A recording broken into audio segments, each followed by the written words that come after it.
Master. What?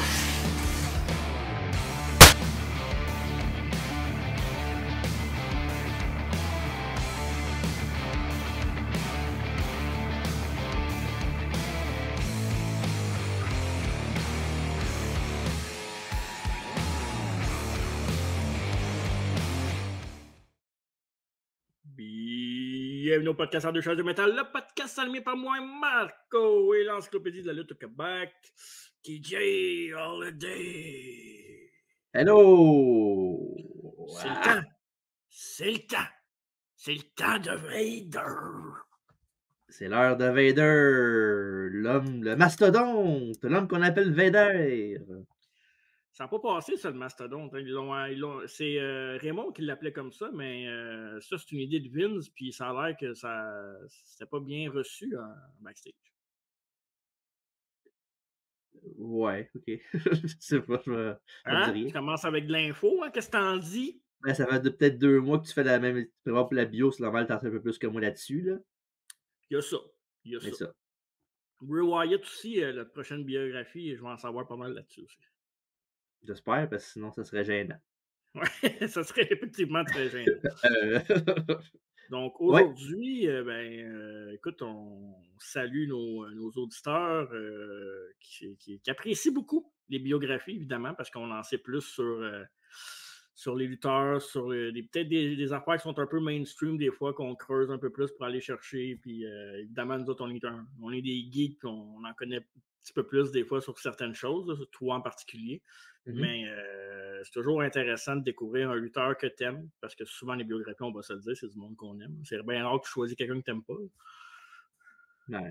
Ça serait long en maudit, 1h30 pour parler de quelqu'un que t'en as rien à foutre, là, mais c'est ça. Bon, tu sais, on va se faire tester la notion, mais qu'on va se le Triple H dans pas long, là.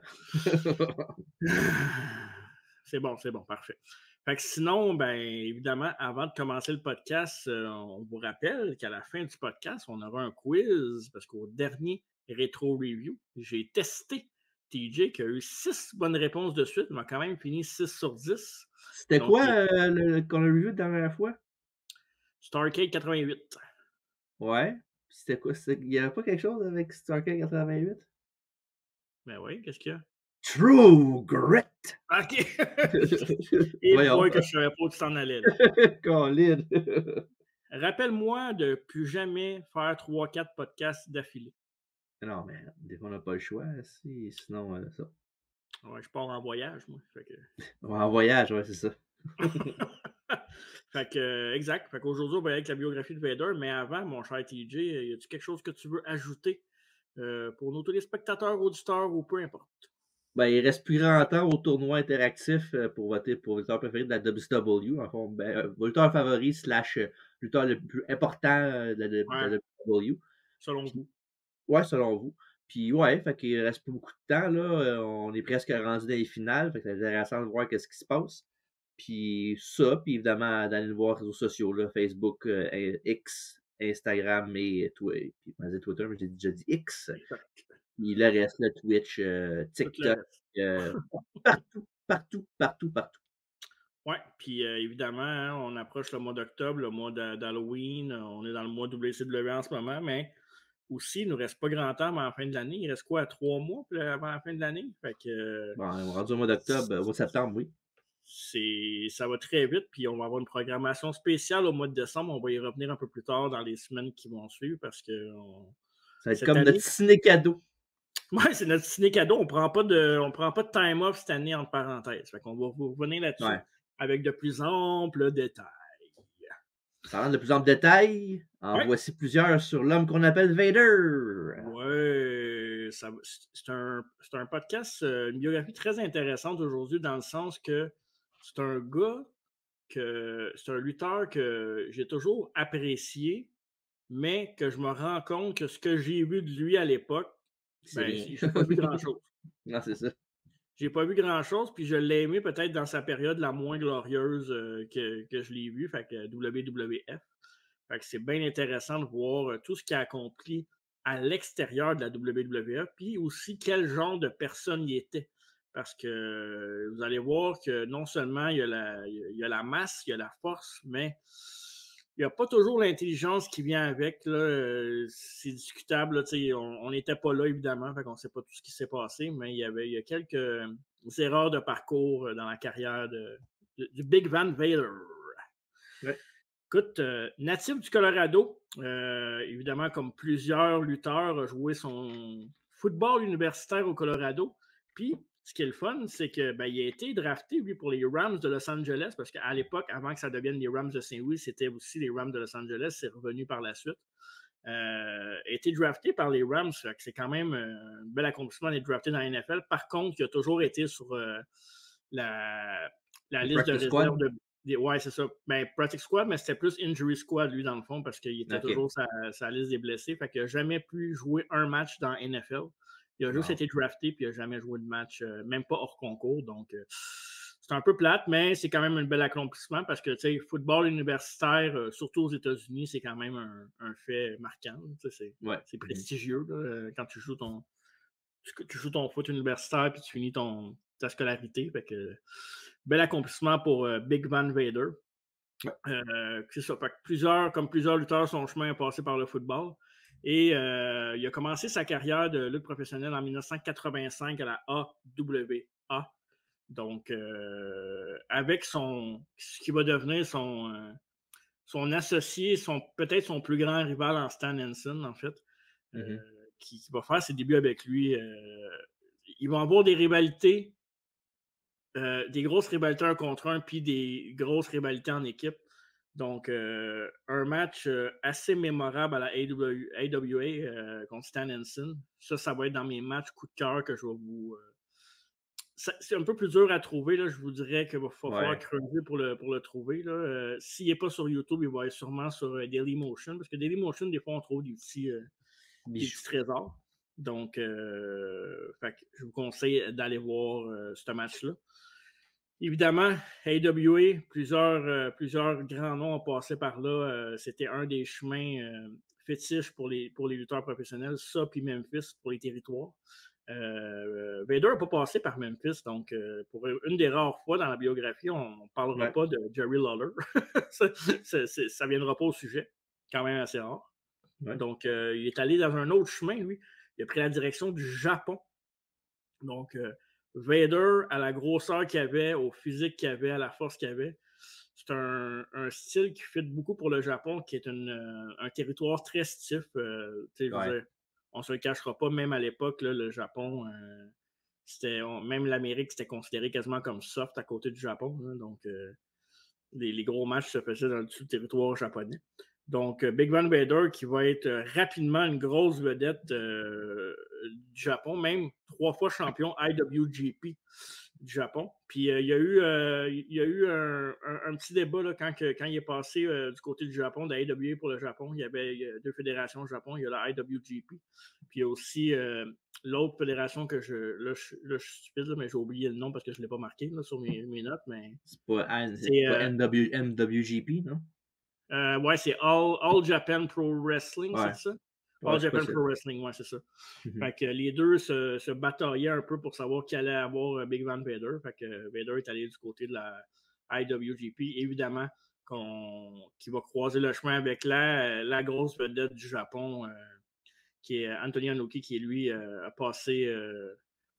est décédé durant la dernière année, je pense, l'année passée. Ça fait pas longtemps, non? Ouais. Ça fait pas longtemps, un an, même pas.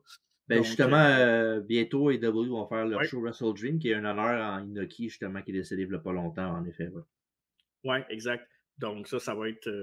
c'est très cool de la part de la AEW de faire ça en association avec New Japan Pro Wrestling. Ouais. Mais des grands classiques avec Inoki, puis en plus, Big Van Vader a été champion 3 fois à IWGP. Puis durant sa première run, qui a duré quand même 10 ans au Japon, a battu Inoki lors de leur premier affrontement. Donc, il a réussi à avoir l'over qui n'est pas rien parce que c'est la grosse vedette du Japon, évidemment, très politisé, très polarisant, puis c'était une de leurs grandes vedettes qui a construit aussi les promotions du Japon, qui a aidé à construire la promotion du Japon. Donc, c'est pas rien que Big Van Vader arrive là, puis qu'on l'installe déjà dans le dans le siège du conducteur en étant 3 fois champion. Donc, ça aussi, ça va être un match que je vous conseille. Moi, je n'ai pas vu le match au complet, mais j'ai vu des extraits de ça. Puis vous allez voir, là, durant son parcours de sa carrière professionnelle, Inoki va être un des gars qui s'entend le mieux avec Vader. Donc, il va avoir une belle relation avec lui. Après ça, oui, Stan Hansen va revenir sur le chemin du Japon où il va avoir des classiques, mais il a aussi été champion, puis on avait parlé dans la biographie de Bam Bam Bigelow. Il a été champion par équipe de IWGP avec Bam Bam Bigelow, donc Bam Bam Bigelow et Big Van Vader ensemble en équipe. Un tag team très imposant. On avait parlé plus en détail dans la biographie de Bigelow. Ouais. Je ne vais pas revenir sur tout ça, mais Vader et Bigelow ensemble au Japon, ça a été deux stars qui ont un peu fait leur nom au Japon et WCW. Ils ont un peu un chemin similaire, je vous dirais, là, que WWF, peut-être Bigelow a une plus belle carrière WWF en parenthèse, mais pas. C'était pas tant.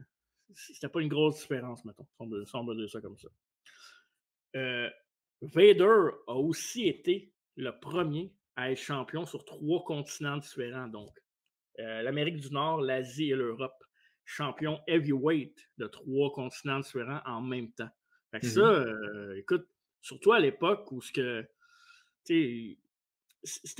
moins l'époque de WWF où il y avait tous les territoires. Là. Vince n'avait pas tout conquéri encore. Là. Mais c'est quand même un méchant bel exploit d'avoir 3 ceintures. Imagine aujourd'hui, mettons un Kenny Omega qui serait champion AEW, WWE puis Impact, ou même New Japan. Ouais, Japon, ouais. Plus New Japan avant Impact, là. Mais tu sais, ça serait fou de voir ça pareil. Je pense pas qu'on va jamais voir ça, mais.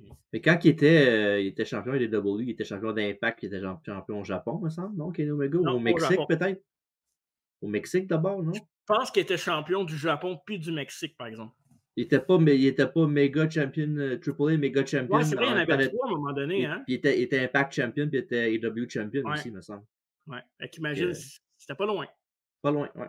Pas loin, mais tu sais, parce que WWE, parce qu'ils peuvent pas, parce que sinon. Ah ouais, c'est sûr. Omega, quoique. J'allais dire, ils donneraient pas la ceinture, mais c'est pas vrai parce qu'ils ont toujours voulu Omega, puis ils ont quand même donné la belt à AJ Styles pas longtemps après qu'il soit arrivé. Fait que... Puis Seth Rollins, puis des gars de même. Je pense qu'il aurait donné quand même, quand même sa chance à Omega. Surtout si c'est Triple H encore qui c'est ça. Un bon booker qui sait ce qu'il fait avec ses storylines. Comme Vince, ouais. Okay. Ouais, c'est ça. On parlait de Stan Hansen, son nemesis dans sa carrière à Big Van Vader. On va tous se rappeler de son match au Tokyo Dome où, premièrement, il avait fracassé le nez de Big Van Vader avec la grosse cloche, puis la cloche avec la corde, la cloche le cowbell, ouais, que cowbell que JBL avait aussi. Puis, on va surtout se rappeler, puis pour ceux qui l'écoutent sur YouTube, c'est un peu dégueulasse, cœur sensible s'abstenir et aller voir ça.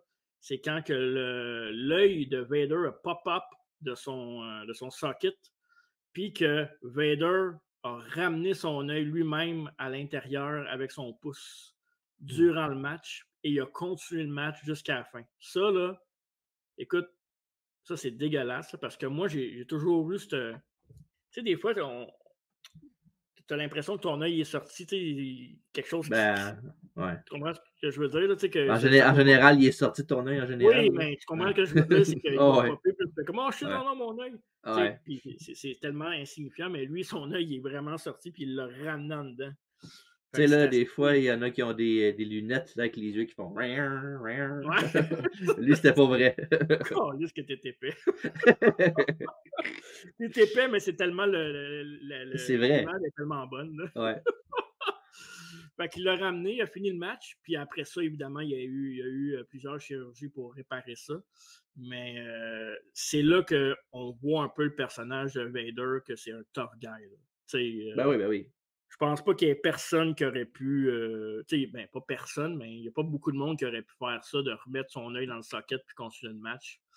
Contre Stan Hansen, qui d'ailleurs, c'est un gars qui respectait énormément. Là, on va en reparler un peu plus tard parce qu'à WWE, ils vont se rencontrer aussi. Puis pourquoi tu ris en ce moment? Parce que quand tu as dit qu'il veut pas sortir son socket, peut-être aller un socket pour être capable, lui. Quoi? Alain Soquette. Je suis fatigué, vous aussi, là. Ça fait 3 podcasts qu'on enregistre, là. OK.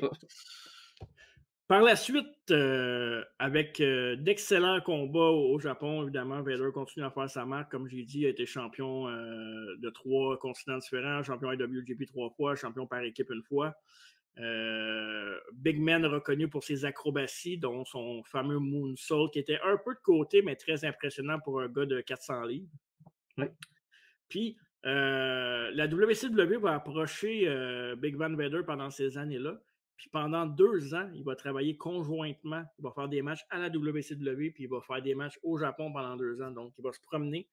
Il va avoir la permission d'aller dans les 2 territoires. Fait que ça, c'est très, très, très cool à l'époque. On voit que la New Japan Pro Wrestling, déjà là, faisait beaucoup d'associations. C'est une des promotions qui en fait le plus, là, selon moi. Ils ont fait avec Impact, le Mexique, AEW, même WWE, ils en font. C'est ça qui devrait arriver aussi. Oui, exact. C'est vraiment intéressant de découvrir des talents qu'on n'a pas la chance de voir et qui sont excellents là-bas. Là, puis, mainstream, ça serait vraiment le fun à voir, surtout en Amérique du Nord. Puis, c'est ça, il va travailler 2 ans avant de finalement joindre la compagnie en 1992 où il va être full-time un WCW member. Et en partant à la WCW, on va l'associer avec son manager, nul autre que la légende Harley Race, le préféré des fans du podcast quand c'est le temps des King of the Ring Tournament. King Harley. Donc, Harley Race avec Big Van Vader. Non, c'était pas lui? Non, je faisais non dans le sens que pour les fans du podcast qui sont là pour ça. Je trouve qu'ils fit vraiment bien ensemble. Ouais. Moi, j'ai vu quelques matchs puis quelques apparitions des deux WCW à l'époque, quand j'écoutais des vieilles affaires de WCW. Des vieux matchs que j'avais en cassette avec des boîtiers noirs que je savais jamais vraiment c'était quoi qui était dans le boîtier, mais c'était des matchs WCW. Ça, faut que tu fasses attention des fois, si jamais qu'est-ce qu'il y a dedans. Oui, c'est ça. Mais moi, par exemple, quand je les écoute, j'invite pas tous mes chums à faire un visionnement, puis là, des fois, oh, c'est pas une bonne cassette, c'est pas beau, ça. C'était pas lui, je vous le jure. C'est pas lui. C'est pas moi, je vous jure. Avec Harley Race comme manager, évidemment, légende vivante à l'époque. Ce qu'on veut, c'est propulser encore plus Vader, qui n'a pas vraiment besoin d'Harley Race, là, honnêtement, mais le côté Mike Skills qui va aider beaucoup Vader à atteindre un autre niveau. Puis, rivalité hyper intéressante, probablement avec Stan Hansen, sa meilleure rivalité contre Sting, donc des matchs de championnat. En partant, on le propulse dans le main event contre Sting, Surfer Sting à l'époque, pour les nostalgiques, et non The Crow. Et Vader va même battre Sting pour devenir le champion World Heavyweight. Puis ça a été des matchs. Il va l'avoir battu à Great American Bash, c'est le pay-per-view que Vader va devenir champion. Puis c'est des matchs très physiques. Puis par exemple, chose qui a été beaucoup reprochée à Vader, surtout dans cette run-là, dans ce début de run-là, c'est qu'il a tué énormément de personnes et il a blessé énormément de personnes. Le premier match. Hein? C'est très dangereux. C'était pas un worker super safe. Non, c'est ça. Puis j'ai l'impression qu'il connaissait pas beaucoup sa force. C'est pas mal ça aussi. Là, 50% de la note, je pense que c'est ça. Là. Premier match contre Sting, TJ, avec un powerbomb, il a brisé les côtes de Sting. Donc, dans leur premier affrontement 1 contre 1, fait que, écoute, Sting, c'est pas un petit bonhomme, là, c'est un gars de bodybuilding, là, fait que, il est capable d'en prendre. Fait qu'il a brisé les côtes de Sting. Il a cassé le nez à Cactus Jack. C'est comme il est comme la Nia Jax des années 90. Là. Là, arrête, là, il est bon, Vader. Nia Jax est pourri. Ouais, c'est vrai, mais je m'en dis qu'elle n'est pas safe elle non plus, je veux dire. Là. Ouais, ok. Pour cette chose-là, peut-être je te l'accorde. Mais... Faudrait qu'elle se pogne un masque comme lui, ce serait malade. Ouais, faudrait juste qu'elle pogne un visa et qu'elle revienne pas. Bon. Ouais. Pour le reste, c'est Mastercard. Il a brisé le nez de Cactus Jack et il a même paralysé pendant quelques semaines un adversaire suite à un powerbomb sur le concrete floor à l'extérieur du ring. J'ai pas noté le nom de l'adversaire parce que c'était pas quelqu'un de, je pense, de très, très, très connu, mais Il avait été paralysé pendant quelques semaines, donc ça a fait beaucoup jaser backstage. Puis évidemment, il y a eu d'autres petits incidents qui a fait en sorte qu'il y avait des querelles en arrière. Harley Race a beaucoup protégé Vader, évidemment, parce que c'était son poulain, puis il avait le mandat de le propulser en avant. Mais dans plusieurs interviews puis shoot interviews, Harley Race avait dit que Vader était très, très difficile à contrôler et même à travailler avec pour lui donner une critique, mettons. Ouais. Si tu disais, hey, tu fais mal au gars, non, mais. Puis aussi, tu as parlé qu'il a blessé un jobber, si on veut, pour être poli. Ouais. Il a blessé Sting, il a blessé Cactus Jack. Mais Cactus Jack, Mick Foley, il a arraché un morceau de l'oreille aussi. Là. Ouais, mais tu vois, sans un peu négliger ou diminuer la blessure de Cactus Jack, c'est que Cactus Jack, Mankind, Mick Foley prenait beaucoup de risques. Là, il n'était pas très intelligent avec son corps non plus. Là. Mais ça, c'est Vader lui-même qui a fait. C'est pas Mick Foley qui a fait un stunt dans le code jusqu'en bas. C'est vraiment Vader qui l'a ramassé. Là. Qui a arraché l'oreille de Foley. Là. C'est pour ça qu'on voyait, mettons, les promos de Mankind plus tard, la WBF, et qu'on voyait son oreille qui était à moitié. C'est ça, c'est à cause de ça. Ouais, exact. Donc, puis évidemment, on va y revenir dans pas long, là, juste avant de continuer avec Cactus Jack puis un match mémorable qu'ils ont eu. Vader va aussi va s'échanger la ceinture quelques fois avec Sting parce que Vader va être champion de la WCW 3 fois. Donc, deux de ces matchs-là vont être gagnés contre Sting. Mais là, tu peux m'éclairer, ben pas m'éclairer, mais je sais que dans ce temps-là, il y avait Rick Rude qui était aussi dans le title picture à l'époque à WCW, mais c'était pas le titre international de World Heavyweight? Ouais, c'est international World Heavyweight. OK. Ouais, parce que tu avais deux titres. Tu avais le Big Gold de Ric Flair. Ouais. Tu avais l'international, mais Vader a déjà gagné le titre World Heavyweight contre Sting. Ouais, la Big Gold, là, tu sais, je ne l'ai pas mis d'infos pour ceux qui vont l'écouter en vidéo sur YouTube, mais il a déjà gagné cette ceinture-là. Okay. Mais c'est la fameuse Big Gold. Juste pas mélanger les linéages des deux ceintures, là, parce que si vous ne voulez pas, le but est le même de deux côtés des deux ceintures, là, mais pour que le monde soit mélangé avec. Parce que des fois, tu peux entendre International Title, c'est quoi le titre international? C'est l'intercontinental de WWE? Non, c'est vraiment le titre World Heavyweight quand Ric Flair était parti. Ouais, puis il avait été défendu au Japon, ce titre-là aussi. Même Sting avait été faire quelques matchs, je pense, avec la ceinture au Japon, si je ne me trompe pas. Là. Mais je pense que c'est pour le Japon que Vader l'avait battu, justement. Ou Rick Rude avait perdu contre Sting ou quelque chose du genre. Là. Ouais, en fait, c'est Rick Rude qui a perdu contre Sting, ouais, c'est ça. Ouais. Parce que Rick Rude. C'est le même match que Rick Rude s'était fait baisser au cou, là, pour vrai, puis qui a quasiment fait sa carrière. Là. Ouais. Ça, c'est ton punch, enfant, que je t'ai volé, là? Non, mais non, tu m'as OK. rien volé, mais c'est vrai que c'était ça. Ouais. C'est ça. Puis Vader a affronté à quelques reprises aussi dans ces mêmes moments-là, a eu des matchs quand même des assez bons matchs contre Ric Flair puis contre British Bulldog dans le temps de la WCW. Écoute, ça, c'est des. British Bulldog, on n'en parle pas assez souvent, mais c'était tout qu'un lutteur, là, pour vrai. On va en parler l'année prochaine pour NDBO, je pense que. Ouais, je pense qu'on a quasiment pas le choix d'en parler parce que oui, c'est un. Comment qu'ils disent ça? Un special cat. Mais c'est tout un athlète. Là. S'il avait été 100% là, tout le temps. jeun, mettons, là, comme beaucoup de monde, on pourrait dire ça. Là, mais, ouais, c'est sûr. Mais c'est un des très, très, très bons talents qui a été fait, qui a été produit. Je veux qu'on parle aussi de Halloween Havoc.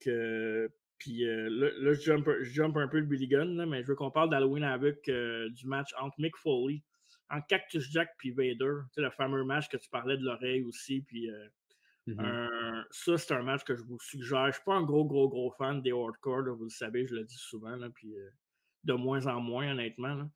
Là. Mais ça, on dirait que Cactus Jack. Je respecte le fait que Cactus Jack a parti de rien et a fait sa carrière. Mais contre Vader, c'était un match saignant, un match violent, un bon match, un bon storytelling. Évidemment, ça a laissé beaucoup de traces à Cactus Jack dans ce combat-là, le nez, l'oreille. Il y a eu même des côtes failées. Écoute, Il y a eu des powerbombs sur le concrete, il y a eu des suplexes un peu partout dans l'arène. C'était. Puis il pitch dans la barricade. Puis, Ah, écoute, pour vrai, c'est quand même un match qui est dur à regarder. Là. Mettons, tu présentes ça à quelqu'un qui est plus ou moins habitué avec ce style-là. Puis, tu sais, c'est pas du n'importe quoi. Là. C'est calculé dans un sens, mais tu sais, ça rentre, c'est pesant. Là. Les moves sont vraiment pesants dans ce match-là. C'est vraiment un match que je vous conseille pour ce genre-là, là, honnêtement. Là. Ben, récemment, il y a eu un match à AEW qui c'était Will Hobbs contre Miro. Là. Ouais. Dans le même genre de match qui frappe fort. Puis évidemment, les matchs avec Gunther à WWE en ce moment, c'est pas mal tous des matchs comme ça. Là. Ouais, exact. Puis, je te parle souvent des matchs que j'ai vus aussi à WCW. Tu sais, je te parlais de matchs de cage là, avec Sting et ces affaires-là. Là. Ouais. Mais il y a un match en faisant la biographie de Vader que je me souviens très bien, que j'avais vu à l'époque. Puis c'était en 93, c'était une équipe avec Barry Windham, l'oncle de Bray Wyatt, et Paul Orndorff avec Vader. T'as-tu trouvé ce match-là juste pour dire que c'était l'oncle de Bray Wyatt? Non, ce match-là, c'est vraiment un bon match pour ça. Okay. Non, go on. OK, parfait. Contre Dusty Rhodes, Cactus Jack puis Sting dans une cage. Un six-man tag dans une cage.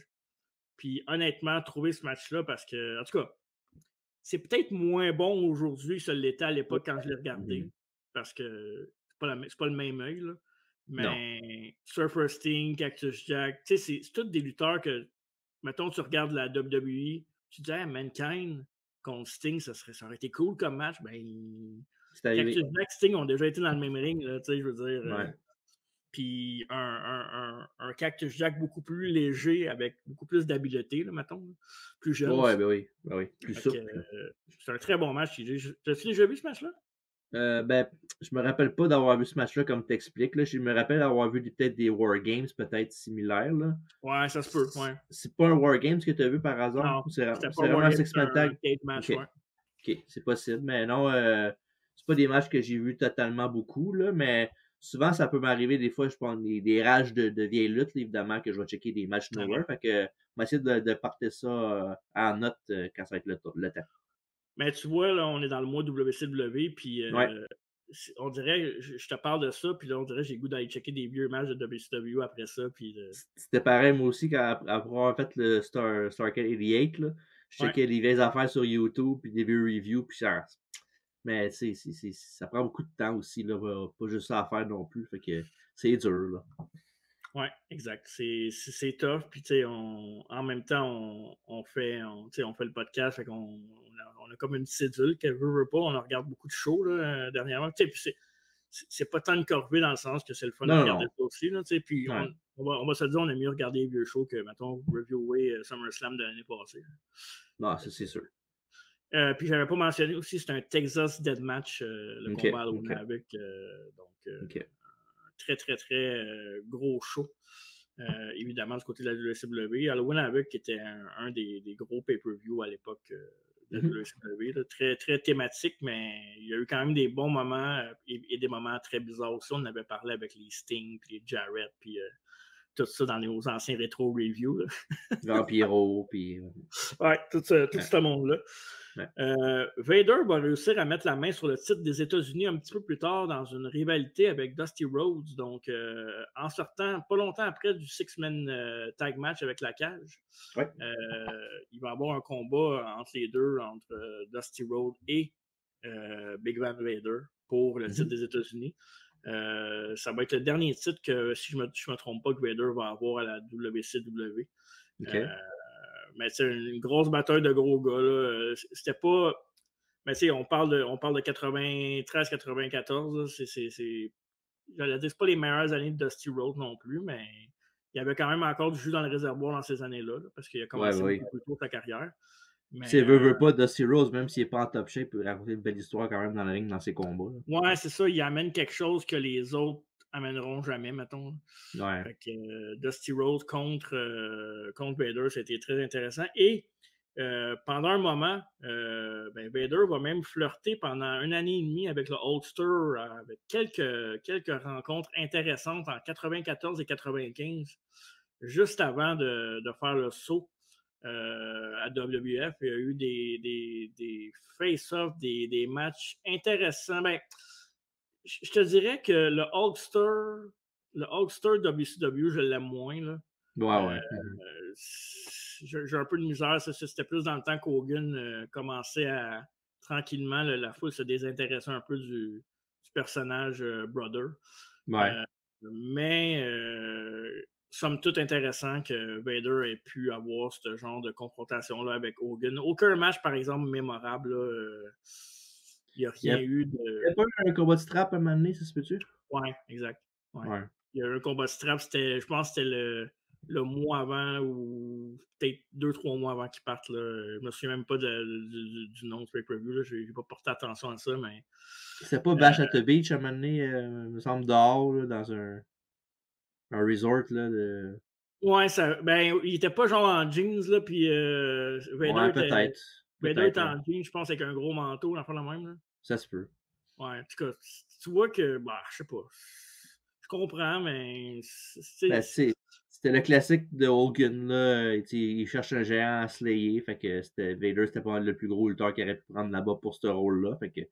Ouais. Il fitait comme un gland. Comme un gars. Comme un gars, pardon, il est tard, là. Ok, ben là. Ok, attends un peu. Ça, faut que je me le note pour la fin de l'année. Biographie de Vader, ça fitait comme un gland. Oh, lisse. Wow! Attends un peu, là. OK. C'est parce que le prochain sujet est sérieux, puis là, il faut que je pense à ça. Okay.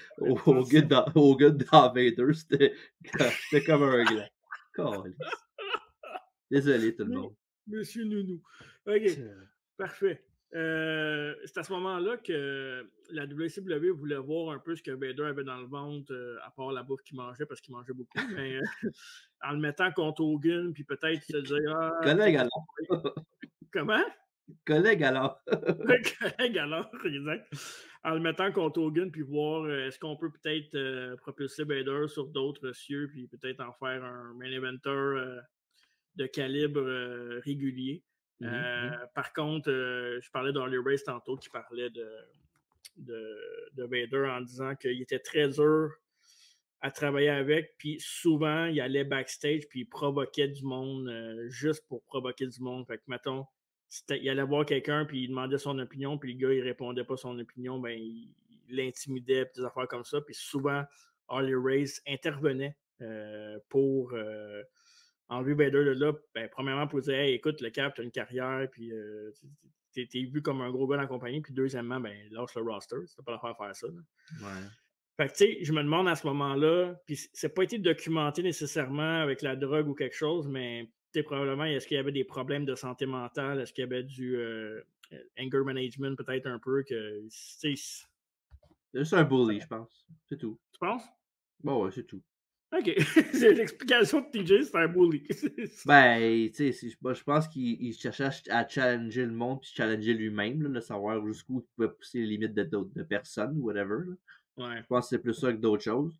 Puis, tu sais, une affaire, je me souviens aussi que beaucoup de monde disait par la suite des entrevues, disait que souvent, quand ils arrivaient les jobbers arrivaient, puis ils voyaient quelqu'un qui se battait dans la carte, parce qu'ils voyaient Vader, il y en avait beaucoup souvent qui s'en allaient du côté de l'aréna, puis ils n'en venaient plus jamais. Pour vrai? Ouais, il voyait qu'il affrontait Vader, il dit non, moi, pas vrai que je vais lutter dans le ring contre lui, il va me faire mal pour vrai, fait que moi, je crisse mon cas, ça vaut pas la peine de 20$ que j'ai. Mais tu sais, en même temps. C'est vrai, c'est correct, ça fait du sens. Je comprends, parce que, tu sais, s'il stiffe des stars de la compagnie, imagine qu'est-ce qu'il va faire quelqu'un qui ne percera jamais. Ou quelqu'un qui travaille le lendemain matin à 9h, mettons, là. Ouais. L'ouvrier qui vient faire son 20$ avec ses bottes. C'est ça. Ben oui, mais il y en a du monde de même à l'époque, surtout, là. Ben oui. Absolument. Des Weekend Warriors qu'ils appelaient. Des quoi? Des Weekend Warriors qu'ils appellent. Ouais. Ah, c'est cool comme nom, pareil. Je trouve ça nice. Évidemment, ça va déborder avec une fameuse histoire et M. Wonderful, Paul Orndorff, Vader et lui vont en venir au coup. Et sa photo sur YouTube. Vader va provoquer Mr. Wonderful, mais c'est Mr. Wonderful qui va donner les premiers coups et va assommer Vader d'un bon coup de poing sa marboulette. Puis le museau. Hein? Direct sur le Direct. museau, la Ouais. bagarre s'ensuit. C'est ça, la bagarre s'ensuit. Et Ouais. les agents vont les séparer. Et pas longtemps après, Vader va se faire mettre dehors de la WCW. Il va avoir des rencontres avec les dirigeants. Puis évidemment, avec tous les incidents qu'il y a eu avant ça, ils vont se rendre à l'évidence que finalement, on ne veut pas de ça avec nous autres dans le backstage, puis ça ne vaut pas la peine. Puis Mr. Wonderful, c'est quand même un gros morceau de leur roster. Ouais. Fait que, si tu as à choisir entre un bully et Mr. Wonderful, tu vas y aller avec Mr. Wonderful, j'imagine.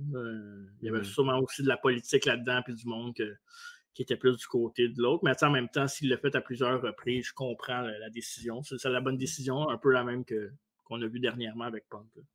Ça, puis c'est un scapegoat aussi pour le fait comme quoi que Hogan, peut-être qu'il s'entendait pas super bien avec, puis que Ouais. Hogan l'a fait job out pratiquement, fait que Ouais. peut-être qu'ils se sont dit, bon, on va en profiter pour ça, avec cette affaire-là pour le mettre dehors, fait que c'est ça qui est exact. arrivé, je pense. Ouais. C'est ça. Le test avec Hogan, puis après ça, tout de suite après, Mr. Wonderful. Fait que, évidemment, c'était pas. Vader n'était pas l'ombre des stars, la star que les deux autres étaient. Non. Il va retourner brièvement au Japon. Évidemment, la WWE va avoir un œil sur Vader quand il va devenir agent libre, mais Vader va préférer retourner au Japon et surtout redonner l'appareil et donner son over à Inoki dans un match revanche où ce que Vader va manger le pin, va jobber pour Inoki dans le fond, dans un sens.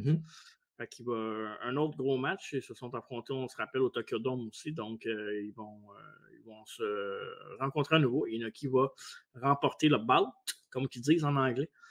Puis, juste après ça, on se retrouve en 1996, mon cher TJ. Yes, là, dans nos cordes. Là. Ouais, là, c'est là que ça a commencé. WWF. Vader qui va s'amener.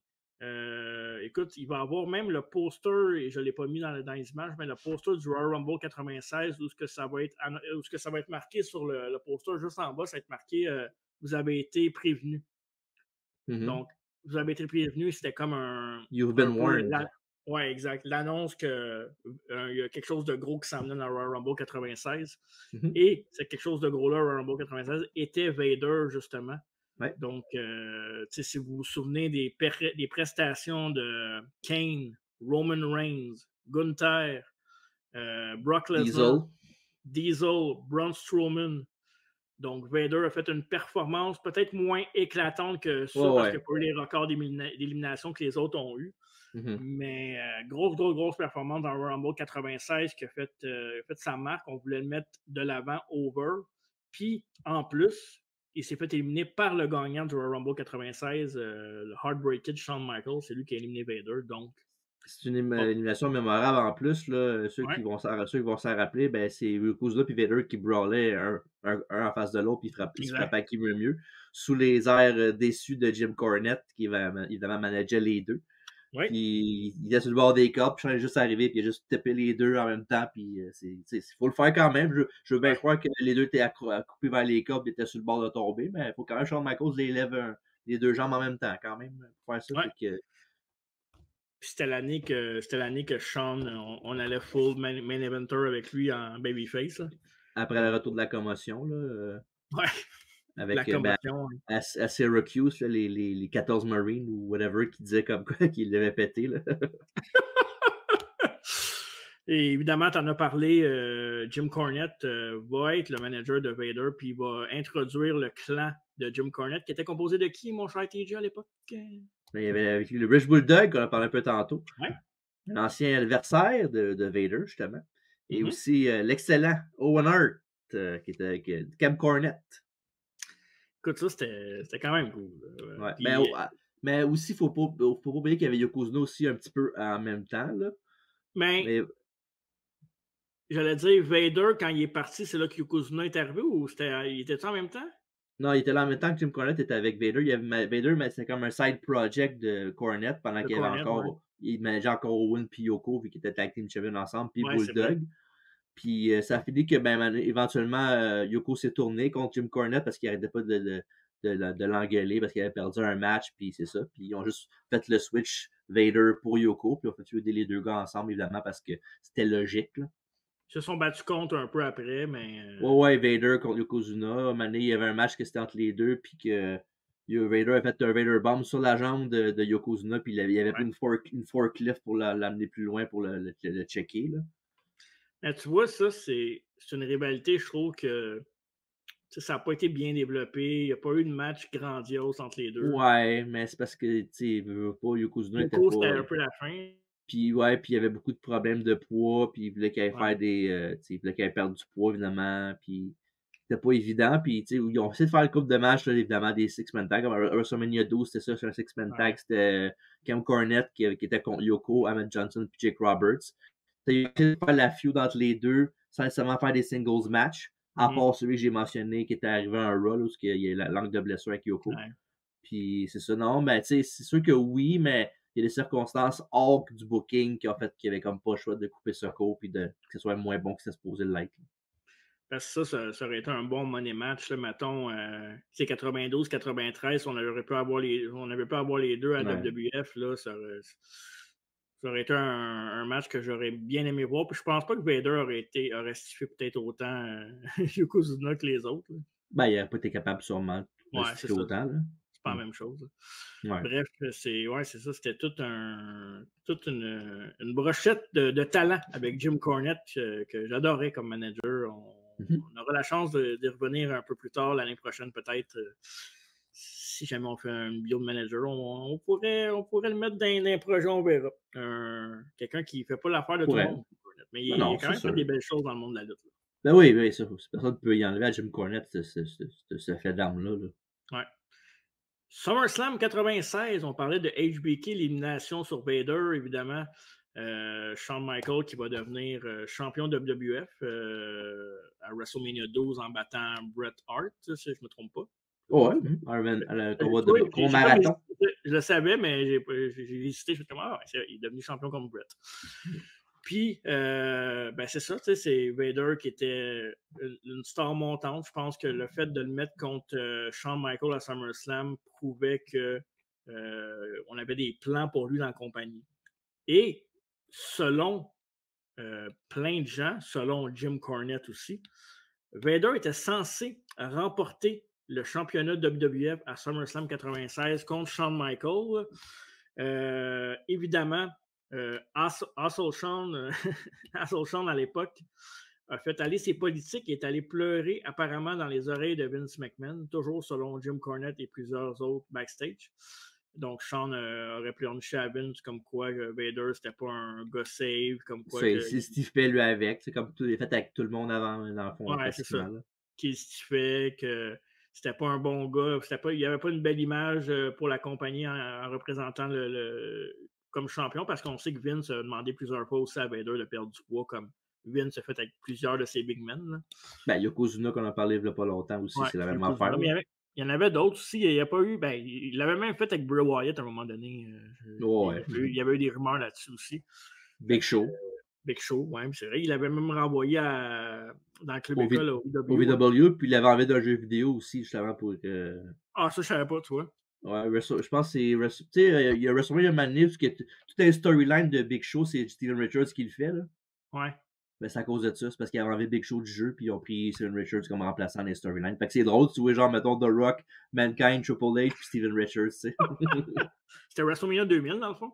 Non, WrestleMania 2000, il était dedans, c'est No Mercy qui était pas dedans. Mais quand même, hein. Quand même un gros jeu.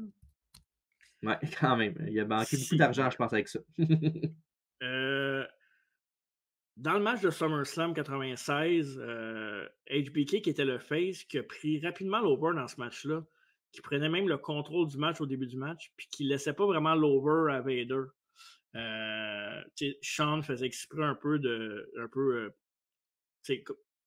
scraper un peu le match dans le sens que lui, c'est le heel, mais moi, je vais prendre l'over, je vais être plus fort que lui, je vais le taper un peu, c'est moi le leader, c'est moi le champion, c'est moi qui dirige le match un peu, tu sais. Parce que souvent, le champion va prendre le lead du match, mais là, c'est un heel, tu sais. Ouais. Il y a de l'expérience, Vader, quand même, c'était pas une rookie, mais ça a affecté un peu la confiance. On va y revenir un petit peu plus tard, mais ça a affecté la confiance de Vader pendant le match. Parce que c'est un gros match pour Vader. C'est un peu un make it or break it. Là. Oui, il était censé être champion. Ça a été changé, mais reste que si Vader sort une performance puis que Shawn, mettons, l'aime dans sa performance, il peut devenir peut-être champion, prochain champion ou une star pour un bout. Là, c'est dommage en plus parce que ce match-là, même malgré tout ce que tu te dis, c'est un bon match quand même pour vrai. Là. C'est vraiment, vraiment bon. Là. Ouais, c'est ça. Évidemment, dans ce match-là, il y a le spot que beaucoup de monde ont vu, là, que Matt Deschamps, il se bat sur le top rope puis il veut faire son elbow. Mais dans le fond, ce qui se passe d'arriver, c'est que Vader est censé se tasser du chemin. Ouais. Puis genre Miller, Shawn, il saute, puis au lieu de faire construire l'elbow comme dans il était, il est tombé sur ses pieds, puis il s'est penché, puis il a engueulé l'autre, il dit « Move, move! » Puis il a engueulé. Puis il a coupé sa tête. Il a écrit ça un coup de pied stiff sur la tête, puis c'est ça. Fait que c'est dans ce match-là, vous allez le remarquer si vous le regardez plus tard. Là. Oui. C'est flagrant au bout. Là. Fait que ça, c'était une des fameuses petites crisettes de Shawn Michaels dans le match. Là. Il n'était pas un enfant de cœur, évidemment, Shawn Michaels. Puis surtout qu'à l'époque, il y avait beaucoup de pression quand il était champion. Puis il luttait contre un gars qui ne voulait pas vraiment lutter contre parce qu'il était comme obligé un peu. Fait que la marmite a sauté un peu dans ce combat-là. Puis comme j'ai dit, c'est triste parce que le match était très bon. Mais souvent, beaucoup de monde vont se rappeler de ce move-là plus que d'autres choses, ce spot-là. Okay. Ben, il y a deux, trois botches dans le match là, qui est assez flagrant, mais ça, tu le sais que jamais Shawn aurait sauté ses pieds. Puis quand tu portes attention puis que tu sais l'histoire encore plus, puis tu regardes je pense qu'il en fait 2 ou 3 coups de pied, là, mais le premier qui donne, là, il est vraiment solidement sur la tête. Là, puis tu vois la tête bouncée de Vader. Ouais, à base, comme sur le court. Mais c'est ça qui est touché un peu avec la lutte, c'est que t'aimes ou que t'aimes pas la personne, des fois, vu que faut que tu te laisses un peu faire, tu laisses un peu ta santé entre les mains de quelqu'un que c'est bien touché. Là. Ouais, c'est sûr. Fait que c'est ça. Asshole Shawn, évidemment, qui a fait ce qu'il avait à faire. A gagné le match, évidemment, dans un match que je vous suggère quand même, là, pour vrai. Il y a beaucoup de dusty finish dans ce combat-là. Là. Shawn, évidemment, finit par gagner par pin, mais il y a eu Vader gagne par count-out puis disqualification entre ça aussi. Là. Ouais. Puis à toutes les fois, c'est Cornette qui dit on a vu ça de gagner la ceinture, on ressort le match, puis tout. Là. Fait que non, c'est un bon match. La fin est un peu dodgy, mais en même temps, je peux comprendre un peu le pourquoi du comment ils ont fait ça comme ça. Là. Puis non, c'est pour vrai, aller voir ce match-là, c'est vraiment bon. C'est juste, vous avez remarqué le spot du elbow que l'autre il crée après, puis vous avez remarqué la fin aussi. Mais sinon, en général, le match est excellent. Ouais, puis c'est ça. Si vous regardez le match sans avoir écouté le podcast ou si vous ne savez pas ce qui se passe, vous allez peut-être remarquer un ou deux buts. Je vais faire comment ça se peut, ça arrive dans un match, mais en sachant tout ce que vous allez entendre là, puis si vous l'écoutez après, vous allez vraiment porter plus attention à la tension qui existe dans ce match-là. Ouais. Évidemment, Shawn va continuer sa route en étant propulsé au sommet et un des plus grands de tous les temps. Tandis que, comme je disais tantôt, break it ou make it, Vader, c'est un peu le match qui va écouter sa chance au main event. Puis là, je mets un bémol parce qu'il y a quand même eu d'autres chances pour le titre par la suite. On va en parler dans pas long. Ouais. Mais il était juste là comme figurant, on va se dire les vraies affaires. Là. Il n'y a jamais eu de discussion après ça pour que Vader devienne champion. Parce qu'en général, ce qui est supposé arriver en bout de ligne, c'est que il était bon le match à SummerSlam. Je pense que c'était pour gagner, comme avec les fins dodgy, comme ça, Vader, pour avoir un point pour le battre plus tard dans un rematch. Exact. Puis après ça, ce qui est arrivé, c'est qu'il était censé gagner la ceinture au Survivor Series contre Shawn, justement. Puis le spot qui était donné à Sid en bout de ligne, parce que évidemment, Shawn était habitué avec Sid, puis c'était un de ses amis, fait que ça lui dérangeait moins de jobber contre Sid. Là. Puis fait qu'il y avait ça. Puis il était censé gagner la ceinture au Survivor Series, puis la garder au mois de décembre contre Brett, je pense. Parce que même sur le pay-per-view du mois de décembre, c'est It's Time in Your House, puis c'est Vader qui est sur le poster. C'est pas juste un add-on, c'est parce qu'il était censé être champion du monde à ce moment-là, puis défendre la ceinture dans ce show-là. Puis là, ce qui est arrivé en fait, c'est qu'au Rumble, il y avait le combat au Alamo Dome au Texas, où Shawn a battu Sid. Mais tout ce que je voulais dire, je dis non de Sid, mais tout ce que j'ai dit avec Sid, c'était censé être Vader en bout de ligne pour l'avoir. Mais après ce que Shawn a eu à SummerSlam, puis le plan a été changé avec l'accord de Vince, comme d'habitude. Ouais, ça aurait été une rivalité d'à peu près 6 mois, ce qui aurait peut-être interchangé les ceintures une fois ou deux entre Shawn et Vader.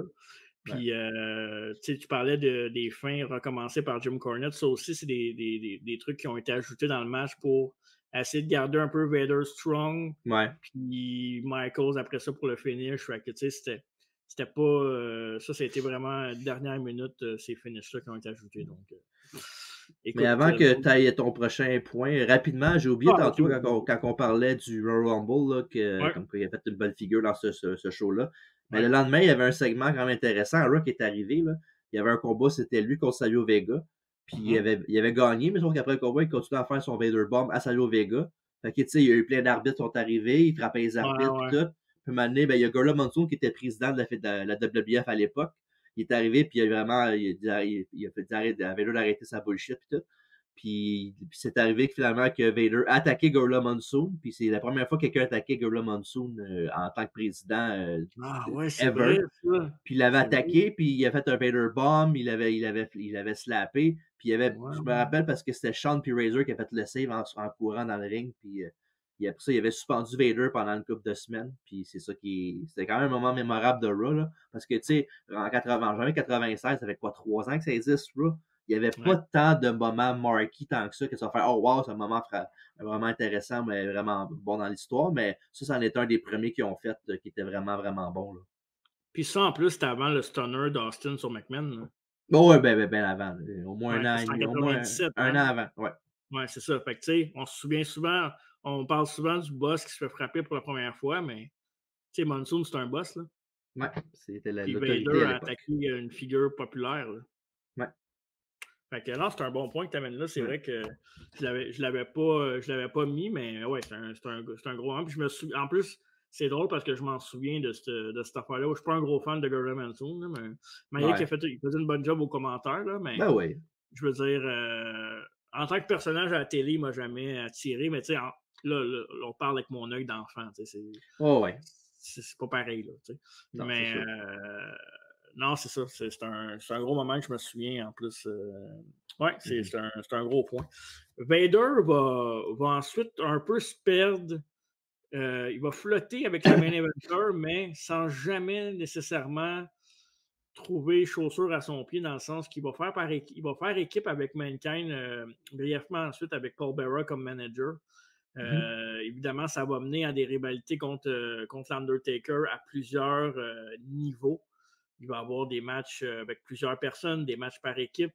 Ça va finir avec un match single. Mais Rumble, c'est affronté, 97. Rumble, exact.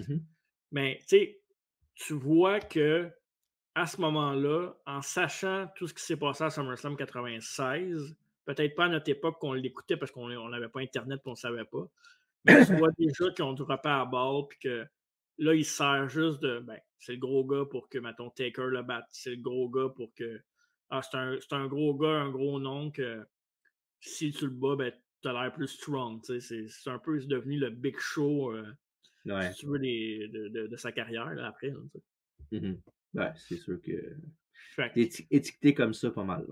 Ouais. Puis tu sais, je t'en parlais tantôt, là, ce que je voulais te parler aussi, c'est du In Your House Fatal 4-Way, justement, qui a eu lieu avec, c'était pour le titre, ça, c'était Vader avec Undertaker, Mankind, si je ne me trompe pas, puis Austin, c'est ça, hein? Non, Bret Hart à la place de Mankind. Ouais. Bret Hart, excuse-moi, c'est ça, Bret Hart. Ouais. Bret Hart, Austin, Undertaker, puis Vader. Ouais, exactement, ouais. Donc, In Your House, Fatal 4-Way. Donc, ça, c'était après le Rumble, par contre, là, si je ne me trompe pas. C'est, entre Rumble et WrestleMania, ouais. Entre le Rumble et WrestleMania. Donc, dans le fond, c'était le Final Four, si on veut, du Rumble. Austin avait triché dans le dos de l'arbitre. Il s'est fait éliminer par Bret Hart, mais les arbitres étaient occupés avec Cactus Jack, puis même plus Mankind, puis Terry Funk. Fait qu'ils n'ont pas vu l'élimination. Fait qu'Austin avait éliminé illégalement Vader, Taker, puis Bret Hart, dont le pourquoi qu'ils ont fait évidemment le combo 4-Way, qui était en bout de ligne au début, c'était un combat juste pour la bonne contendership, mais c'est le même temps que Sean avait perdu son sourire, fait qu'il voulait pas perdre la ceinture à WrestleMania, fait qu'il a inventé une blessure, comme Sean faisait souvent. Là. Puis ça tenait que le gagnant du combat était non seulement le gagnant du combat, mais gagné le championnat, il a juste une bonne contender pour WrestleMania. Ouais, c'était un match qui avait été remporté par Bret. Par Brett, hein, celle-là. Ouais, Hein? Brett, puis Ouais. le lendemain, il a perdu contre Sid. Ah, c'est vrai, c'était Le combat de le cage, je pense. Ouais, c'est ça. Ouais. Champion de. Ben, pas de transition, mais quasiment, là, parce qu'il fallait qu'il. Pretty much, ouais. C'était pas mal ça. Là. Ouais. C'était-tu le dernier. Non, c'est l'avant-dernier titre de Brett ou c'était le dernier, ça? Non, l'avant-dernier, parce que L'avant-dernier, ouais. le dernier, c'était contre Taker à SummerSlam la même Ouais, année. exact. Ouais. Parfait. Fait que puis pendant ce moment-là, on parlait du Fatal 4-Way, on parlait du match aussi Undertaker contre Vader, puis quelque chose d'assez fou, là, qu'on va jaser. Je sais pas si je te en parlais avant, ou je pense que je vais en parler tout de suite. Dans le fond, il y avait un talk show promotionnel entre Vader et Undertaker. Au Kuwait.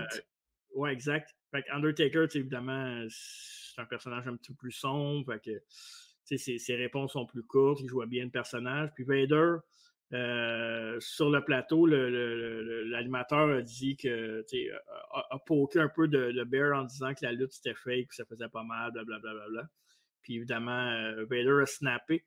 Puis il est allé d'injures, chose que tu ne pouvais pas faire à la télévision, surtout pour une promotion, puis surtout pour la lutte à l'époque. Je veux dire, c'était pas ce que c'est aujourd'hui. Puis tu ne pouvais pas vraiment se sacrer dans un talk show. Puis en plus, il a pogné la cravate de l'animateur, puis il l'a pogné comme ça au bout de ses bras, fait qu'il l'a intimidé. L'animateur n'a vraiment pas trouvé ça drôle. Il a même poursuivi Vader, poursuivi la WWE. Je pense qu'il avait poursuivi Vader pour 65 000 $. Il avait gagné sa cause, genre petite créance, ces affaires-là même. Qu'on appelle au Québec. Puis après ça, dans un show d'interview, Vader, lui, il avait dit oh, non, c'est pas les promoteurs, mais les producers, dans le fond, qui ont dit d'en mettre un peu plus pour le client pour que ça a l'air plus réaliste, pour qu'on vende la lutte, parce que c'était pas assez vu c'est un œil fake, là, si on veut. Fait que de vraiment vendre le produit comme si c'était réel, mais là, puis apparemment que les producers ne l'avaient pas dit à l'animateur. Fait que c'était un peu flou tout ça, là. Mais c'est parce que le problème, c'est que tu dis ça comme quoi les réalisateurs voulaient faire ça plus réel, mais si tu veux faire ça plus réel, tu sais, Vader et Taker sont un côté de l'autre quand on est en train de feuder à tous les semaines à la TV, puis là, ils sont à côté de l'autre, puis ils se battent pas rien, ils sont bien cordial. Fait que, c'était plus entre l'animateur et Vader que ça se passait, puis Taker n'a pas vraiment intervenu parce qu'il était pas vraiment au courant non plus de ce qui se passait. C'est drôle parce que Taker, quand vous regardez ce segment-là, vous allez voir, il ressemble pas plus à American Badass que l'Undertaker, le Phenom. Là. Ouais, hein? Puis c'est une de ses rares apparitions, je pense, en plus. C'est possible, ouais. Ben, attends. À ce moment-là, il était moins Deadman un peu. C'était le bout qui avait sa. Non, c'était pas le bout qui avait sa larme, là. Ouais, mais ça, c'est lui là longtemps, ça. Fait que, ouais. Fait qu'il était comme en. Ben, il était Taker normal, là. Taker Phenom. C'est juste qu'il était sur l'entrevue et quand il s'habillait comme il s'habillait dans la vie de tous les jours. American Badass. Exact. Fait que, ouais, c'est ça. Ça a coûté cher à Vader, 65 000 $. Puis un peu sa crédibilité aussi. Il a eu l'air un peu fou parce que, selon moi, c'est lui qui a eu l'air le plus câble là-dedans. L'animateur. Le producer, il est stupide aussi si c'est vrai, mais on ne saura jamais qui a dit vraiment la vérité non plus. D'après moi, avec les antécédents de Vader, la balle n'était pas de son côté. Non. Rivalité par la suite, Vader va descendre tranquillement du titre des main eventers, va aller feuder quelques temps avec le nouveau champion intercontinental qui était Ken Shamrock à l'époque. Donc, rivalité avec Ken Shamrock. Rivalité que je me souviens vaguement, là, des matchs un peu qui étaient les matchs télévisés que j'ai vus assez souvent. C'est quand même frais dans ma mémoire. Là, c'était pas des matchs mauvais. On dirait que c'était le même genre de lutteur, mais avec des sizes différents. Les deux étaient très stiffs. Moi, je me rappelle d'un match qu'on avait regardé. C'était au Cody and Hell, le show de marde. Et il luttait Vader contre Shamrock dans le combat MMA, genre. Là. Ouais. Ben, c'était pas super, non? Le match, non. Le show était dégueulasse. Cody and Hell, c'était bon. Là. Je me souviens qu'on a enregistré ça. Là. OK. Va l'écouter encore pour le fun de voir. Ben, c'est parce que j'ai d'autres choses à faire. On a des shows qui s'en viennent. Là, fait que... Ouais, c'est ça. Parfait. Mais rivalité contre Ken Shamrock, évidemment, ne va pas mettre la main sur le titre intercontinental. En fait, ne va pas mettre la main sur aucun autre titre par la suite à la WWF. Il va même réussir à feuder contre Goldust, mais la version un peu clown de Goldust, là, où il s'habillait Ben, ouais. toutes sortes de couleurs, là, un peu. Ouais, avec Luna Vachon, là, ouais. Avec Luna Vachon, fait que... moi, c'est pas ma version préférée de Goldust, évidemment. Non, mais... fait qu'il va feuder avec Goldust. Et dans cette même vague de rivalité bizarre un peu, il va même avoir un match masque contre masque avec Kane. Donc, masque contre masque, encore là, va servir un peu d'appât pour la nouvelle, le nouveau monstre de la compagnie, même si ça faisait quand même quelques temps qu'il était là. Ouais. Vader va perdre son masque et va perdre le match. Le masque, ben, c'est pas une grosse affaire parce qu'on l'avait déjà vu une couple de fois sans masque.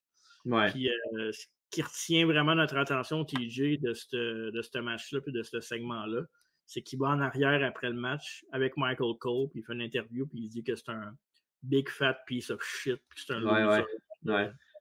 Mais je vais me rappeler aussi le build-up pour ce combat-là. Là. Je me rappelle pas Taker, mais c'est pas Taker, c'est Kane. Mais Vader, il avait pris un moment donné un genre de pipe wrench. Là. Il avait pété sa tête de Kane, là, un genre de. Je sais pas comment t'appelles ça. Blessé? Non. Comment t'appelles ça en français? Là, un pipe wrench. Là, une barre de métal, quoi? Ouais, pour dévisser des bottes. Là, même, là. Ben, attends. Vous voyez que je serais bon avec les outils. Ouais. Non, genre une grosse clé, là, en tout cas. Une clé. Ouais, c'est une bon. clé, ben oui. Puis il avait frappé Kane sa tête avec, puis il était comme plié en deux. Fait que c'est ça que je me rappelle de ce build-up-là. Là. Puis tu sais, évidemment, aussi, le build-up avec les deux, c'était genre le gros monstre, un peu comme j'avais dit tantôt avec Hogan puis Vader, mais ça prend le même principe avec Kane puis Vader. Là. C'est le monstre qui donne au gars pour qu'il aille plus fort l'autre. Ouais, ben il était pas mal rendu là. C'était pas mal le rôle qu'ils ont donné à la fin WWE. Tu sais, on parle de Royal Rumble 96 puis de SummerSlam 96, là, puis on n'est pas rendu bien plus loin. Fait que c'est pas énorme comme run à date. Puis tu sais, quand on était jeune, tu sais, moi, le bonhomme de Vader, c'est le bonhomme de WWF que j'avais. Il était cool. Les matchs contre Michaels, les matchs contre. Il y a eu des matchs contre Brett, il y a eu plein de matchs cool quand même, mais rien qui. C'est comme des matchs sans rien, pas de fond. Bulldog, on dirait que je suis quasiment déçu d'avoir fait la bio juste pour parler de WWF parce que toute la WCW, il y a vraiment plus de choses mémorables à regarder aussi par après. Là. Japon aussi, là. Japon aussi, là. Ben, Japon, on écoutait moins ça. À cette heure, on porte plus attention parce qu'ils nous mettent le produit, puis c'est bien tant mieux, là, honnêtement. On a même on a un Kenta qui s'en vient au Québec. On a eu Suzuki qui était au Québec aussi l'année passée. Fait que ça, c'est cool de. Oui. Jay White, mon boy. Bullet Club, Gold. Guns up. Exact. Vader va ensuite demander son release de la WWF en voyant bien que ça va l'amener nulle part, tout ça. Mais par contre, il va terminer sa carrière WWF dans le ring. Ben, en fait, c'est pas vrai. Je mens. Cette run-là de WWF dans le ring, son dernier match va avoir lieu à In Your House Breakdown où il va affronter Bradshaw. Oui, exact. Et je vous laisse deviner qui a gagné ce match-là. Bradshaw. Et oui, avec le Clothesline from Hell. Donc, perdu dans un match que je vous conseille pas. C'est pas un match mémorable. Donc, non. Mais ça peut être bien normal. Pas que ça peut pas être mémorable, non, mais c'est quand même JBL avant qu'il soit des Acolytes. Là, fait que ça peut être cool pour ceux qui sont des fans de JBL. Là. C'est quand même deux gars très stiff aussi. Le JBL donne pas sa place à Bradshaw. Donc, ça cognait quand même dur, mais c'est son dernier match aussi. Là, fait qu'il faut pas s'attendre à grand-chose. Jim Cornette va blâmer la WWF en disant qu'ils n'ont jamais rien su faire avec Vader, qu'ils n'ont jamais eu de plan, qu'ils ne savaient pas comment booker un Big Man. En même temps, on parle quand même de la fédération qui savait comment booker Big Show quand ils l'ont amené, puis on a vu ce que ça a donné.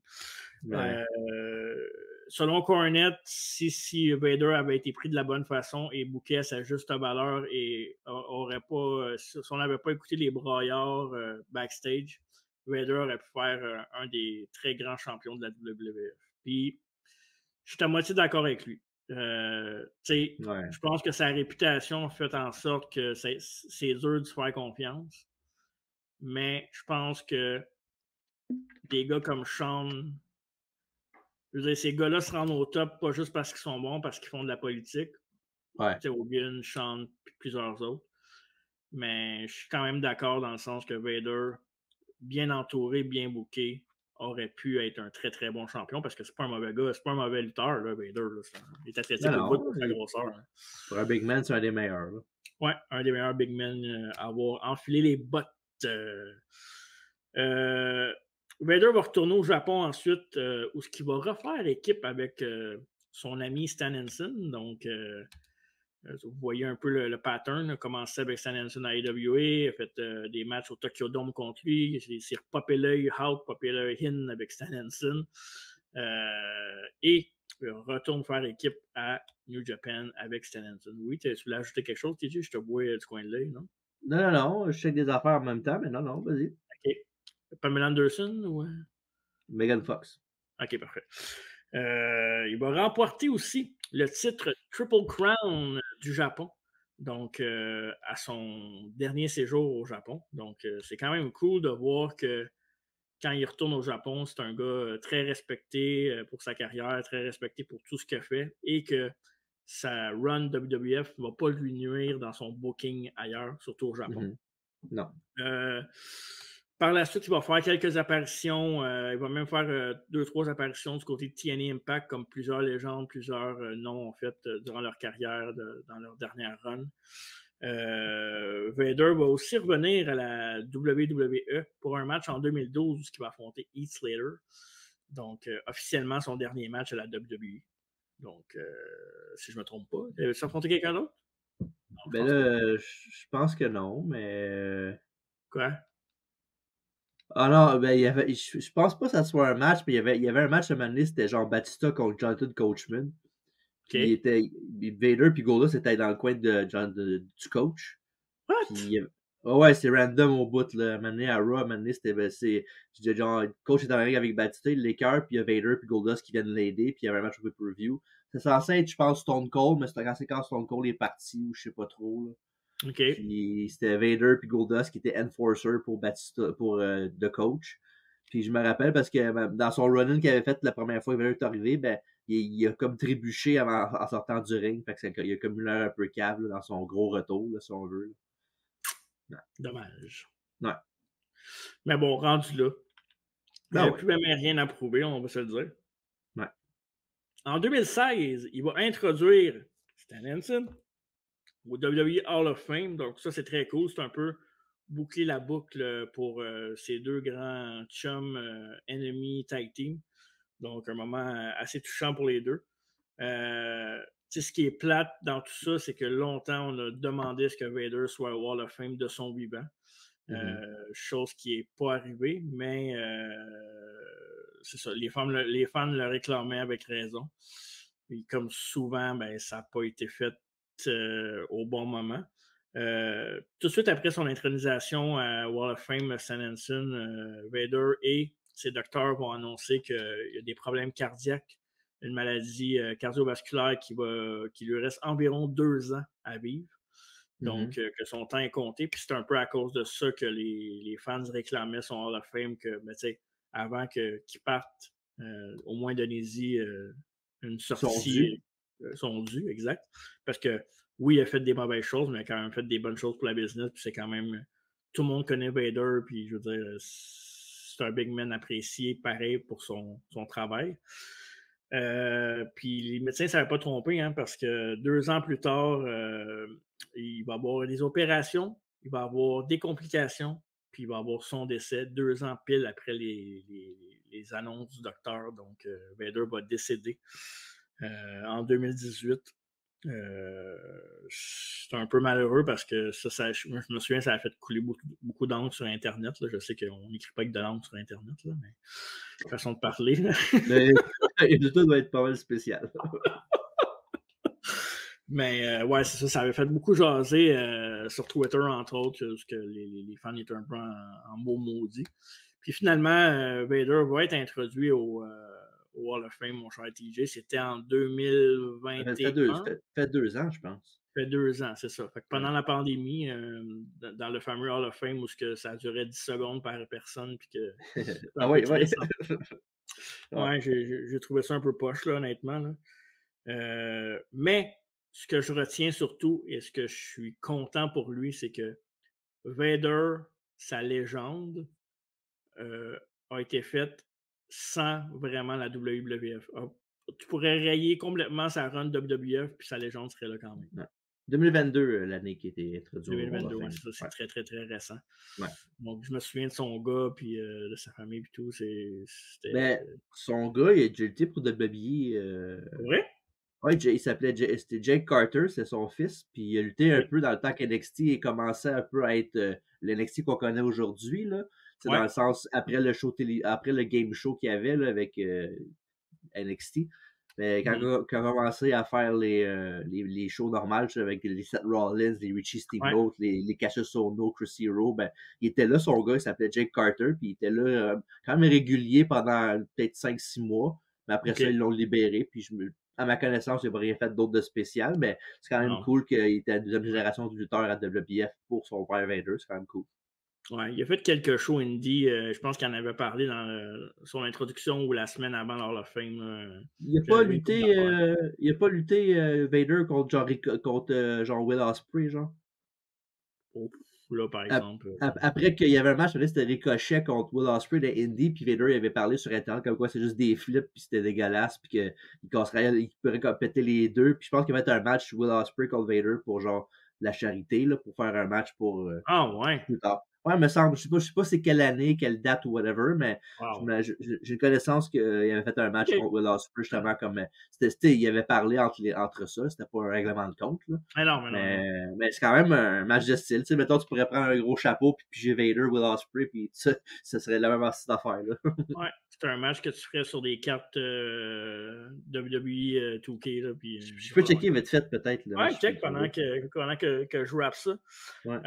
En fait, c'est ça, bien content pour Vader, pour sa légende. Puis, évidemment, on vous en a parlé là, pendant le podcast. Là, j'ai parlé pas mal plus que TJ ce fois-là, mais c'est bien correct de même. TJ il en fait beaucoup que le rétro aussi. Donc, Vader contre HBK SummerSlam 96, malgré les botches, allez voir ce match-là. Vader contre Cactus Jack, Halloween Havoc 94, si je ne me trompe pas la date, 93-94. Allez voir ce match-là, Texas Deathmatch. Vader contre Sting, tout ce qui a été fait entre Vader et Sting à la WCW, allez voir ça, ça vaut vraiment la peine. Le cage match, le six-man tag, les 2-3 single match pour les titres, très très bon match. Vader contre Inoki, Vader avec Stan Hansen, tout ce qu'ils ont fait au Japon ensemble, le match au Tokyo Dome, allez regarder ça, ça vaut la peine. Je pense que ça va vous sortir un peu de ce que vous êtes habitué d'écouter. Puis si vous êtes fan de AEW, ben vous allez peut-être rejoindre les deux. Ouais. T'avais-tu la formation pour Will Ospreay? Non. Ouais, je pensais que tu continuais tes combats. Tu as d'autres combats à dire? Okay.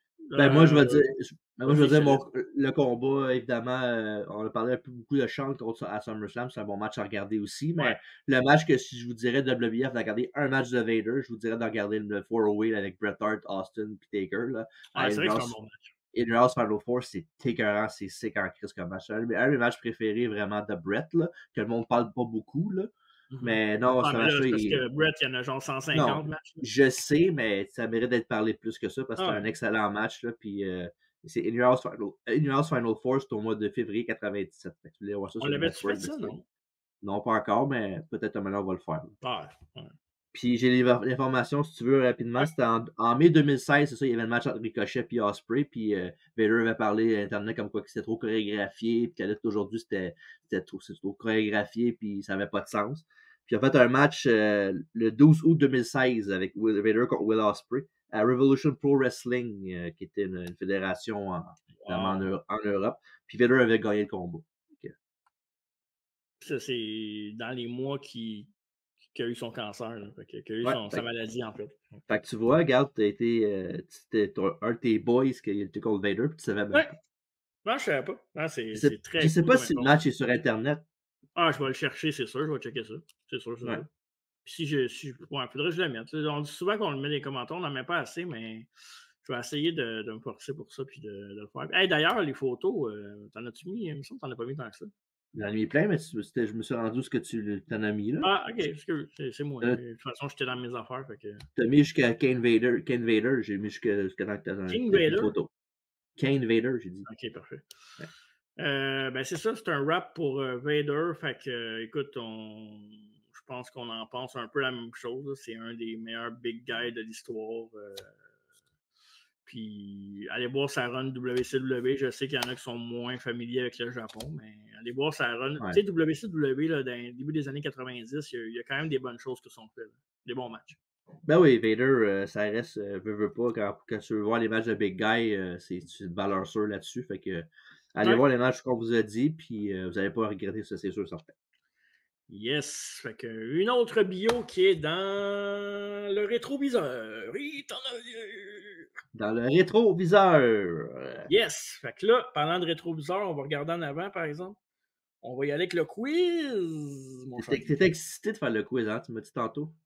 Ouais, ben je suis surtout excité et content d'avoir rappé autant de podcasts puis avoir fini bientôt. Il est tard en maudit, là, je suis fatigué. Mais je suis quand même content de. Je suis content et j'espère que vous allez aimer ça. Parfait.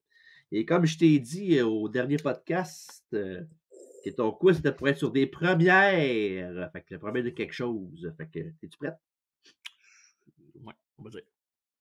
À l'épisode pilote de SmackDown, le 29 avril 1999, The Rock et Stone Cold Steve Austin ont fait équipe, contre qui? Triple H Undertaker. Et c'est une bonne réponse. Félicitations. Here we go! Question numéro 2. Mm-hmm. Dans le main event du premier WWE Thunder, le 8 janvier 1998, contre qui DDP a-t-il défendu son titre des États-Unis? Est-ce que c'est A. Scott Hall, B. Raven, C. Kevin Nash ou D. Lex Luger? Le fait que tu aies mis Lex Luger, ça me gosse. C'était en quelle année? 98? 8 janvier 1998, ouais.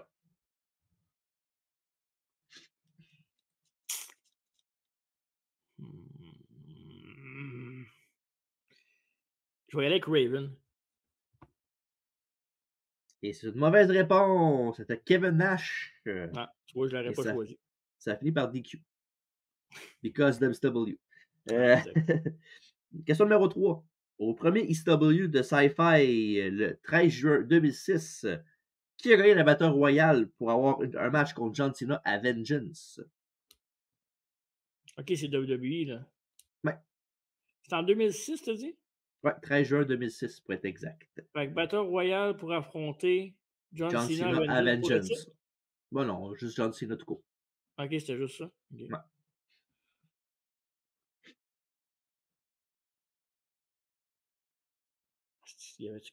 C'est-tu Sabu? Bonne réponse! C'était Sabu, en effet. Ouais, j'avais comme. J'étais pas sûr, mais on dirait que j'ai ce match-là dans. J'avais vu ça. Ouais. Ben, tout à l'heure, on parlait de Vader, Will Ospreay. Il va vraiment faire John Cena, Sabu, là. Ouais, pas mal. Ouais. Question numéro 4. Au premier AEW Rampage, le 13 août 2021, contre qui Britt Baker a-t-elle défendu son titre féminin? Est-ce que c'est A. Rio, B. Red Velvet, C. Chris Statlander ou D. Big Swole? Remember her? Non, c'est Velvet. Mesdames, messieurs, appelez le 9-1. Il est en feu! Bonne réponse! Question numéro 5. Contre qui Hulk Hogan a défendu son titre de champion de WWF pour la première fois après avoir battu Iron Sheik? C'est le choix de réponse, évidemment. Oh oui. Ben ouais, c'est un peu ça. C'est 1985, 1984, là, je peux t'aider un Ah peu. ouais, là. ouais. Est-ce que c'est A, Masked Superstar? B, Ken Patera? Ouais, parfait. C, Tiger Chung-Lee? Ou D, Big John Studd?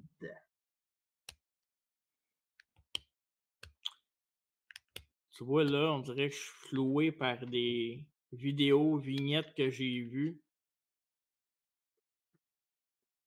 Mais attends, il y avait battu qui, t'avais dit en premier? Robin Sheik, c'est ça. Ouais, pour gagner la belt, ouais. C'était qui le premier déjà, t'avais dit? C'était Masked Superstar. Ça m'énerve. Je l'aurais pas, là, mais je vais dire Big John Studd.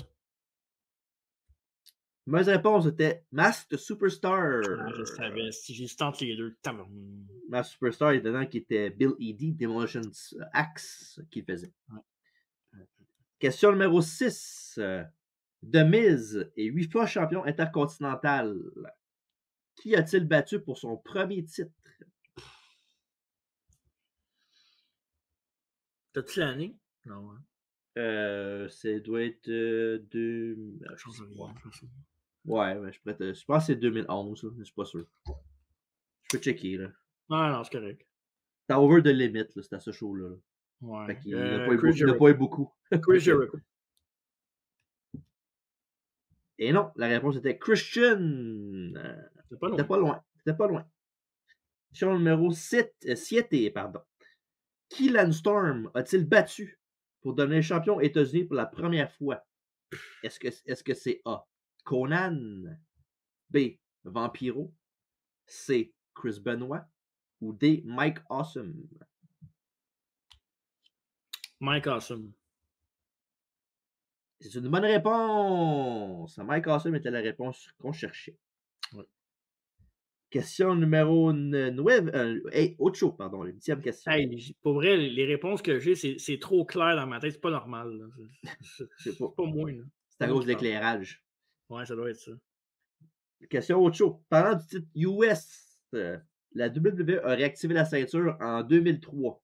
En finale d'un tournoi, Chris Benoit a perdu contre qui? Ah, merde. Ah, merde.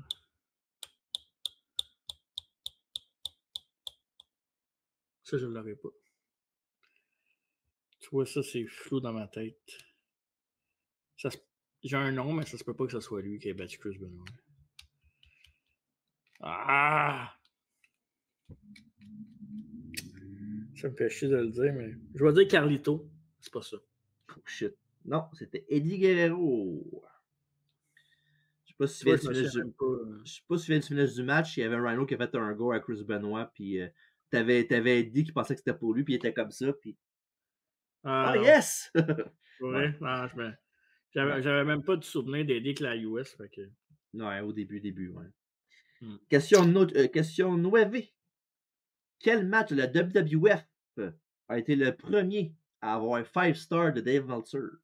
Oh, tabarnak. Ouais, mais là, c'est un match, c'est pas un petit match, là. C'est 5 stars. Là. Okay. Je pense que tu peux l'avoir, c'est un bon guess. Il a commencé en quelle année, Meltzer? Il a commencé de bonne heure, en 1980. Hein. Mais le work rate n'était pas excellent à WWF tout le long des années 80-90. C'est un choix évident en plus. Là. Ouais, je sais, mais. Ben, je sais. Je sais pas tant que ça. Mais... C'est dans les années 80, right? Ben là, non, 90. OK. Fait que c'est pas Steamboat contre Macho Man. Tu sais, le match que le monde dit que c'est le meilleur match de WrestleMania ever, il n'y a pas des 5 stars à ça. Non, c'est ça. Ouais, c'est un câble, c'est pour ça. Arrête donc. Ouais, pour vrai, c'est un câble. Son opinion, il a le droit. Ouais, c'est ça. Je vais y aller avec ça, j'ai pas le choix. Hogan Warrior WrestleMania 6. Et non, la bonne réponse était Razor Ramon contre Shawn Michaels à WrestleMania 10, le combat d'échelle. Ben, oui, là. Ah oui, c'est un bon match, mais c'est pas... Ouais. Il y a juste toi qui mets 5 stars à Hogan contre Warrior. Là. Hey, c'était bon ce match-là, arrêté. Fuck, je sais, mais Chris, là, calme-toi. damn. Don't get hot. Question numéro 10, la dernière. Ouais, Celle-là, j'ai été à chercher loin, celle-là. oh. Qui a été le premier récipient du premier Bloodbath de The Brood?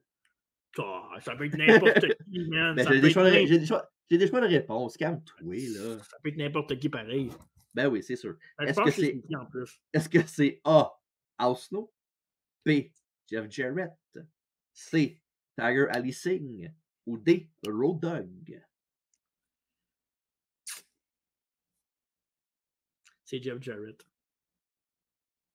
Et non, la réponse était Tiger Ali Singh.